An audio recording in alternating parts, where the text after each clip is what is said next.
Hi, my name's Emily Gosling. I'm a freelance art and design journalist and a editor-at-large at Elephant.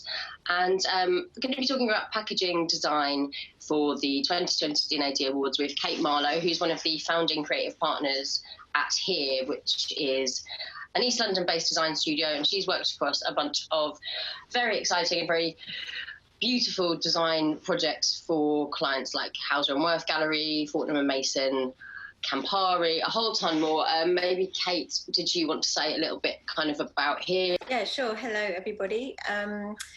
Well, yeah, Here Design, we pride ourselves by being a company of thinkers, writers, designers and makers.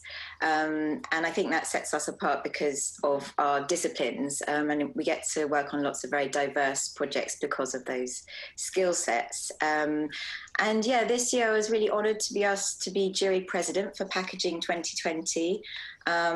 Most special about that was actually being able to do that live. So I know that a lot of the awards have had to be, by necessity, online this year. But there were 3 categories which D&AD decided would be impossible to judge just online. That was packaging, book design and graphic design. So this week we met together at D&AD head office in Shoreditch, and very socially distanced, we managed to judge live the packaging, which was brilliant because it means, you know, with an actual tactile thing, you need to hold it, you need to experience it in order to really properly judge it. Yeah, that was going to be one of my questions, actually, about, I guess, kind of trying to judge packaging remotely, because obviously it's one thing looking at branding and graphics and that sort of thing. But with packaging, like you said, it is such a tactile thing, and that's, I guess, a huge consideration, like the materiality of something, and I suppose how a designer responds to, I guess, where we're going to be picking up that product or that piece of work, and then I guess how that impacts how we judge it. I guess the obvious example would be something kind of luxurious with all nice foiling and that sort of thing. So that's good that you've got to do it in person. I suppose that makes a very big difference. Yeah, it was really good. And I think actually as well, I think for a lot of us there were 8 or 9 of us in total, it was one of the first times we've been in a room collectively with other people. So on many levels, it was quite an achievement to be able to do that, and just really nice to have human contact, albeit slightly distanced. And yeah, you know, when you're judging packaging or looking at packaging in any shape or form, it's the experience of that object, which means you need to be near it to really fully understand it. So it was good.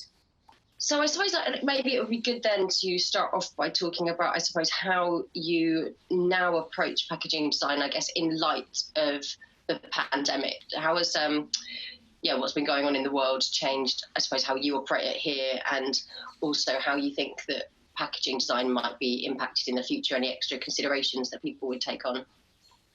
Yeah, I mean, I think all the way through lockdown, really, a lot of our clients had to reappraise what the actual pack, the iconic thing, what role that was going to take in the future.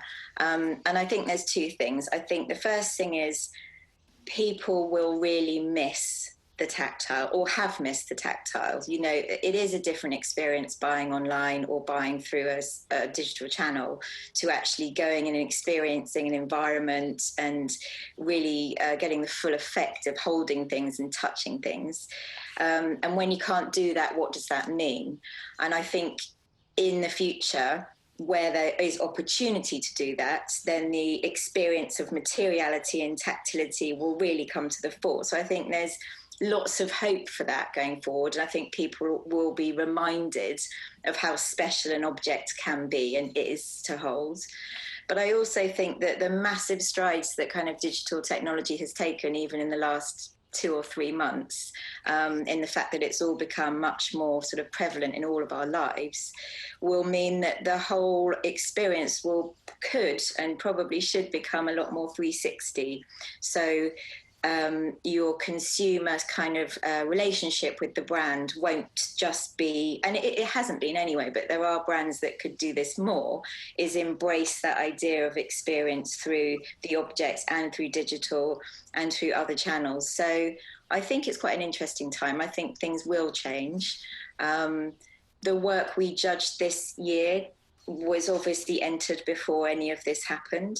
So we didn't have that concern looking at this work, but I expect that next year's entries could be significantly different. I think it's no longer, you can't just expect that something's going to end up on shelf and have the same impact anymore. I think you need to be thinking about not just your website, but what does that mean? How does, when that pack come to you, how does it talk to you on all levels?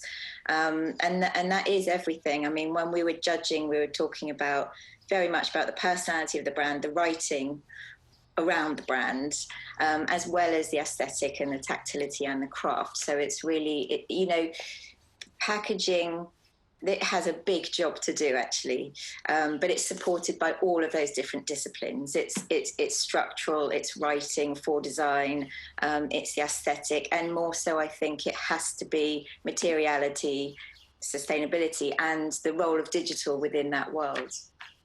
Going back to the specifics of the work that was in the category this year, what really stood out to you, and were there any kind of big surprises within that?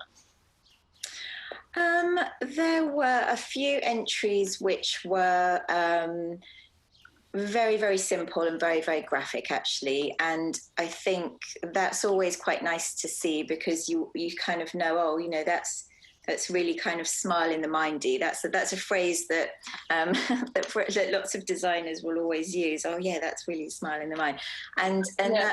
that just shows the sort of power of graphic design at its core, that it can be simple. It doesn't have to be overworked or overdone or become too academic. Sometimes just the pure simple ideas have massive impact. So there were pieces of work like that which unanimously were loved. And also there were pieces of work which were incredibly complex and very layered and had very rich storytelling around them.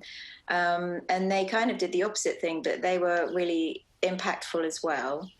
And what was nice was that it was a really, really diverse mix of projects, I'd say. It wasn't like there was one big specific trend. I think there were some things that we wished we'd seen more of as a jury, but I think it was a really great mix of work from lots and lots of different countries as well. So when you say the things that you wish you'd seen more of, what do you mean by that? Well, for me, my big issue really was sustainability, because I feel very strongly that our role as our responsibilities as designers, but specifically as packaging designers, is to realise the potential of how we can create change environmentally.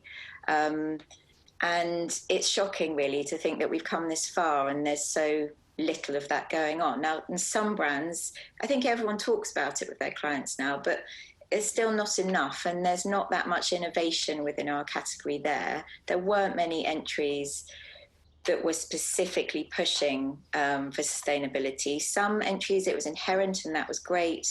But there's a whole sustainability category at the moment, which we kind of questioned in its entirety, because for me, I think it kind of should be inherent across everything. It should almost be part of the criteria, because you have the opportunity as a designer to inform your client, teach your client that actually you can do this in a different material, or there's innovation here. And there is so much innovation at the moment within new materials, sustainable ways to package things.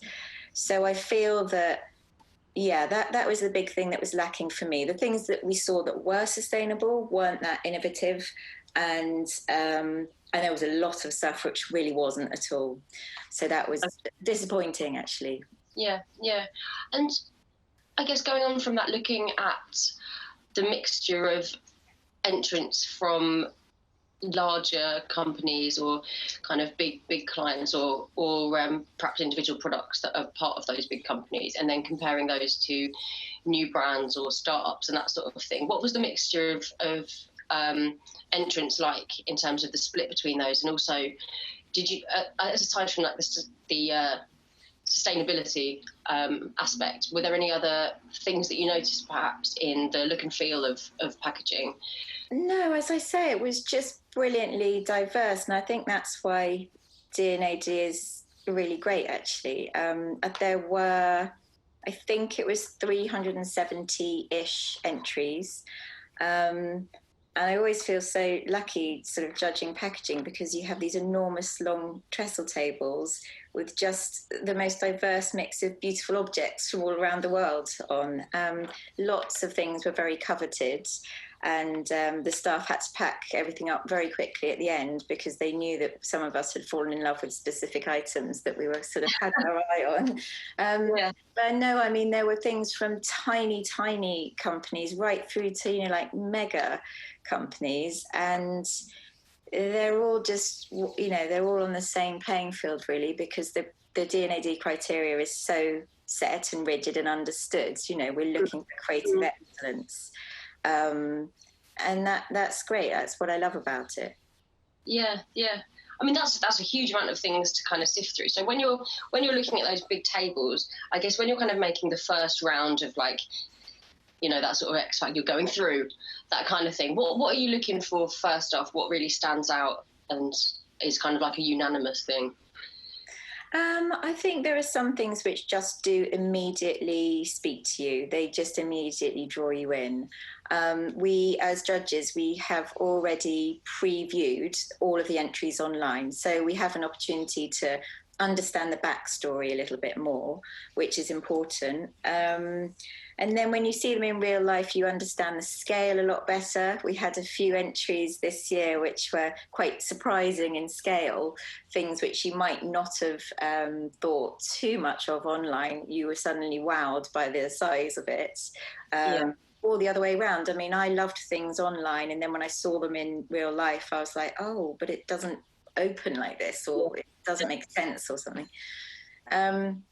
It's a lot to look through, but that is the power of the iconic three-dimensional object. It has an opportunity to talk to you in real life.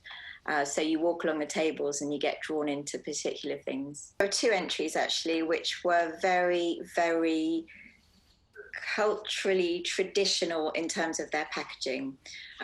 So they basically rebelled any type of even cardboard or paper, or definitely no plastics or anything. And they were completely sustainable, utterly beautiful, and really relevant. And it was amazing to see them in the lineup, because of their materiality, they cut through all of the other noise of all of these really quite wonderfully graphically crafted pieces. So they were amazing to see in real life, because I don't think you can really show that too well just online. There were some other very, very beautiful chocolate brands, which only came to life when you understood the scale of how enormous they were.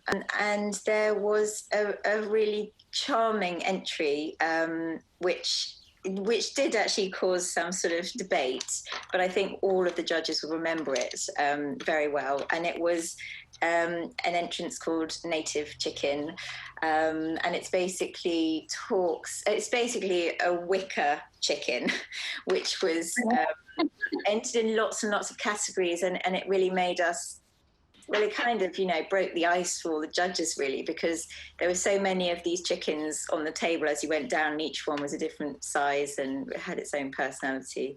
And it was just an egg basket carrier, which actually was kind of culturally appropriate for where it was coming from, and quite charming. But I really enjoyed seeing it in the luxury category. And I just thought, what is luxury, actually? So it's good to have things, it's good to have provocations like that on the jury. I think it was a love-hate entry, if I'm honest. Okay. Yes, it was coveted at the end, I think. And I guess yeah, looking at the stuff that did stand out, and if there are designers out there who I suppose want to know like the secret to a D&AD pencil in this category in particular, what would you say designers should take into consideration, if that doesn't sound too cynical? I mean, every good piece of design needs to have a really sound idea at its core. And that goes without saying, really, but it is sometimes people seem to forget that altogether. So it's about the idea, and it's about how that idea then is executed and crafted. And it's about its relevance to society, really. I mean, do we need this culturally? Like, why have you done this? Is there a reason for it to exist? And again, I think more so we need to ask ourselves those questions. And that's okay. If it's a bar of chocolate, then yes, it needs to exist because it makes us happy, you know. But we don't want to fill the world with stuff we don't need, really. Yeah, for us as a jury, it was about, you know, getting a pencil is about everything. It's about everything about that pack coming together in the right way, all the way through to the paper engineering and the structure and writing, obviously the typography, which we were really, interested in collectively. Yeah. I mean, they're objects of art, really, for me, and that's fine if they sit on a supermarket shelf. You know, art for all. Yeah, for sure. Let's nerd out a bit more about typography then.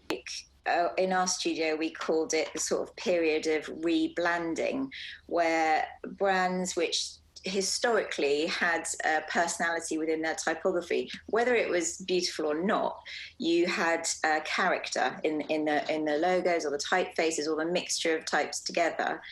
And yeah, there was a period when all of that seemingly became stripped away, and we just got into this area of everybody looking the same and very minimal and, you know, sort of kerned in the same way, most of the same fonts coming through a lot of the time. Yeah.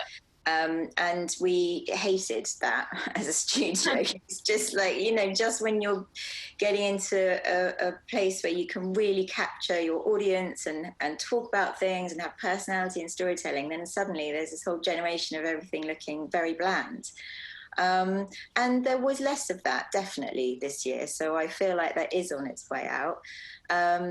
Quite a few of the European entries were stronger there, I would say, and were reconnecting with typefaces from their own history or their own past. So that was quite nice to see.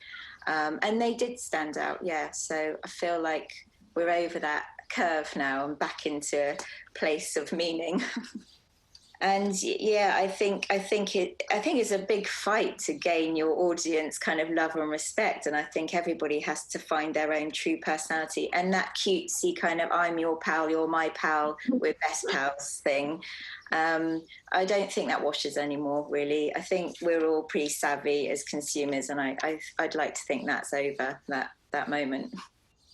But yeah, so looking at, I guess, what makes good copy for packaging, what advice would you give to people on that? Or perhaps how can people make sure that their copy on their packaging aligns with their, I guess, ethos and ideas as a brand? Well, we talked about writing loads in this jury, and I felt that was really good. We had two industry experts on the panel who were specifically, they had come from design backgrounds, but they were writers. And that really helped us because we were able to properly note writing and recognise its importance. As a studio, we are all about the writing. I don't think you can ever see it as just an afterthought. I really don't think it's a back of pack add-on thing. And that is certainly not how we treat it in our studio. So our strategists and our writers are at the fore of the project. They begin the project with us. And we work together with the client, actually. It's a very collaborative process to really nail that tone of voice and try and find the truth in what they're talking about. But yeah, writing is just, you know, it's inherent in what we do. And again, I think that's something that we need to push as an industry for sort of design and packaging and branding. So that it is the same. So it's not all bland. So we're not all saying, oh, you're the same sort of tone of voice, because that's irritating and false. And actually, a lot of brands out there do have a lot of really good stuff to say. They're just not that great at articulating it. The last thing I really wanted to ask was any advice that you give to sort of students or graduates who are kind of coming into the industry at quite a strange time and perhaps particularly want to look at packaging design. What advice would you give to those younger designers? Well, I think it's actually a really exciting time for them because, like I said earlier, it's sometimes a struggle for us to like change our history. So when I was a student, no one talked about sustainability or the environment. When I had my first jobs in bigger agencies, that was never a concern.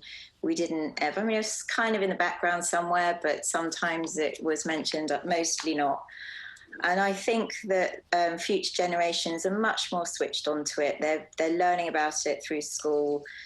I would hope that in their, education and their degrees, they get more information that, we can help them with that as an industry.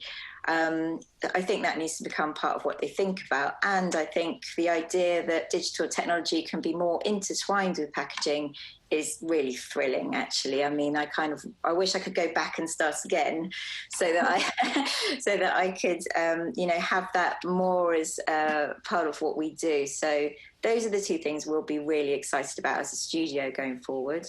Cool. And I think there's so much that they can get involved with there that will change the course of packaging for the good. What do you look out for if people wanted to come and work it here in a strong portfolio?